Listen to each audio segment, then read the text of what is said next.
I was having a birthday party, and my birthday comes in December 24th. Bad time for a kid to have a birthday. So sometimes I'd be allowed to have a half birthday party to come in the middle of the summer, you know, June 24th. And I'd have my buddies over to our house, and we lived in Peoria, and behind the house was a hill, a gully that went down and eventually led to the Illinois River, and there was forest everywhere. And we'd play tackle football in our front yard. And then guys would, we'd stop and maybe drink an Orange Crush. And then we'd go into the back little gully there. And before long, we'd start playing King of the Hill.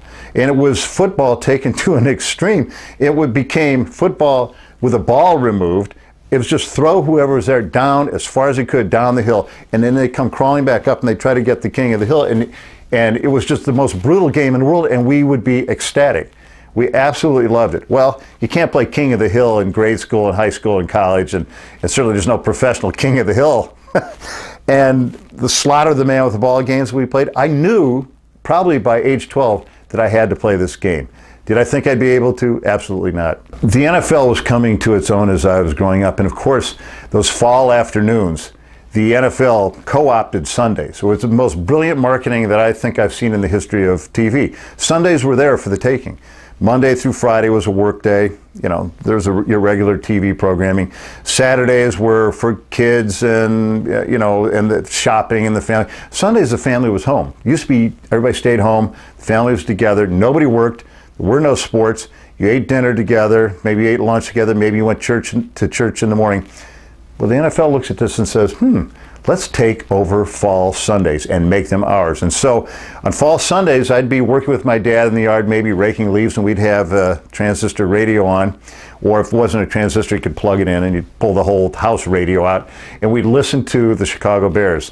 And we'd listen to the Bears play while we're raking leaves. And I remember the smell of the leaves and the fall afternoons.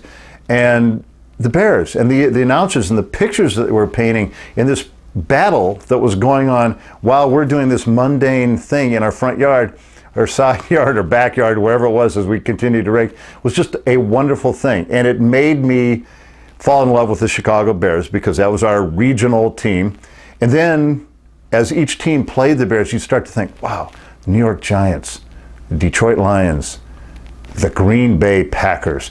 And pretty soon you had an image of all these other teams, and you're sold on the entire NFL. And then I went actually from the NFL to then thinking, college football. Whoa, that's pretty cool. They had Saturdays in the afternoon in the fall. So between those two types of football, college and the NFL, they had your weekends in the fall wrapped up. And everybody loves the fall. So football and the fall just went together like a baby in a carriage. I think growing up, the one guy that just made me realize that football could be almost like ballet was Gale Sayers.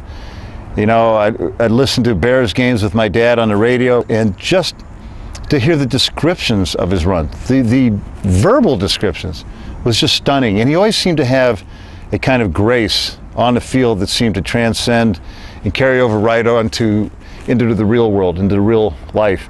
And I probably always knew there was no way on the planet I could ever be remotely like Gale Sayers. I wasn't a running back, for one thing. But I think that he showed the beauty and the kind of magical qualities of football and kept me interested in the entire sport, the entire concept of tackle football. My coach, Tom Peeler, at Peoria Richwoods, decided after my junior season, in which I was a skinny split end, that he was going to make me into the starting quarterback on the team. He hadn't told me.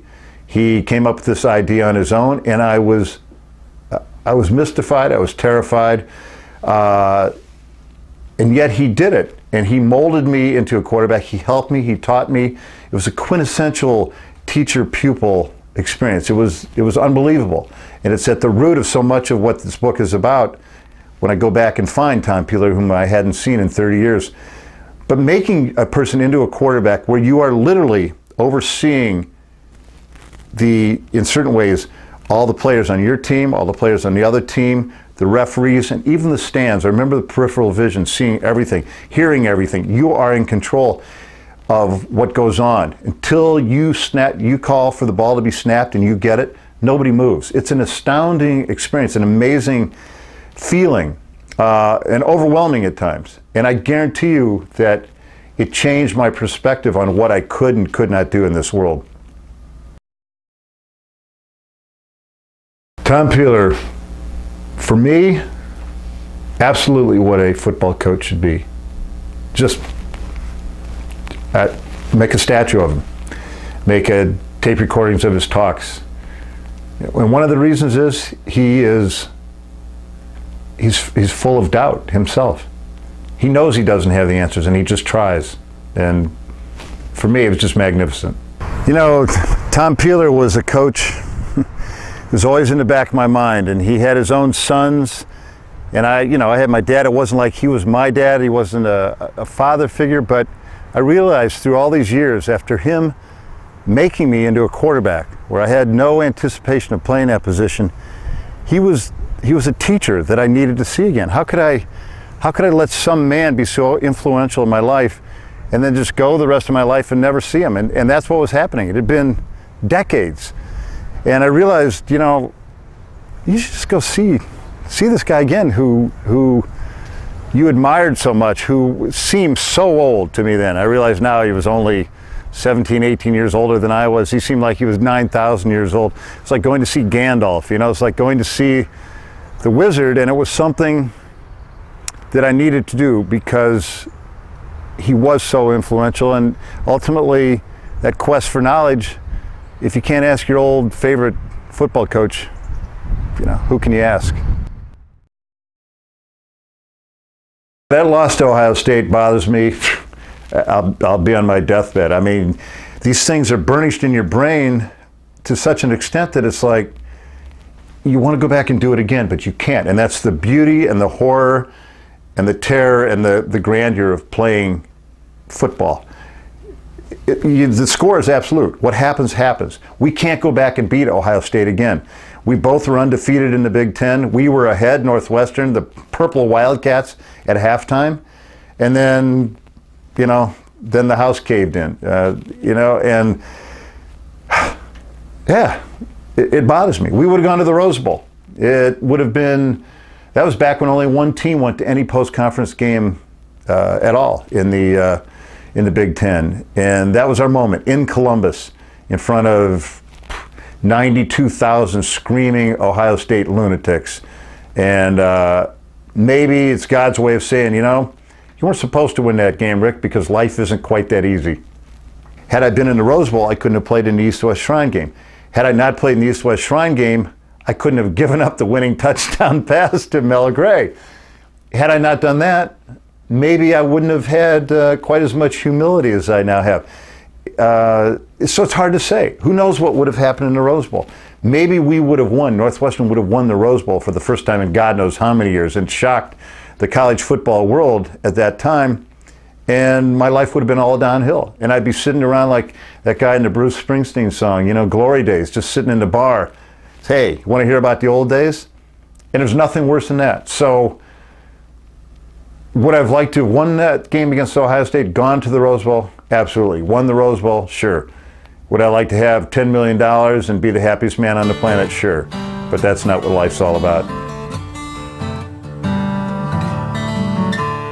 Friday, July 23rd. Old Hank must have called the sun in for this afternoon's practice. It was like a steam bath on the field from the heat and the moisture lying in stagnant pools. Sometimes it felt like you were breathing the same air over and over, and the sweat on your arms reappeared in the same little beads no matter how many times you wiped them dry with a towel. I was thinking to myself how similar we were to lunatics who run around in their winter clothes in July heat, because actually to cool off, all we had to do was take off our 20 pounds of gear, helmets, shoulder pads, etc., and we would be much cooler. Also, we could practice when the sun isn't right overhead. That would help. Well, discipline is the excuse for this madness.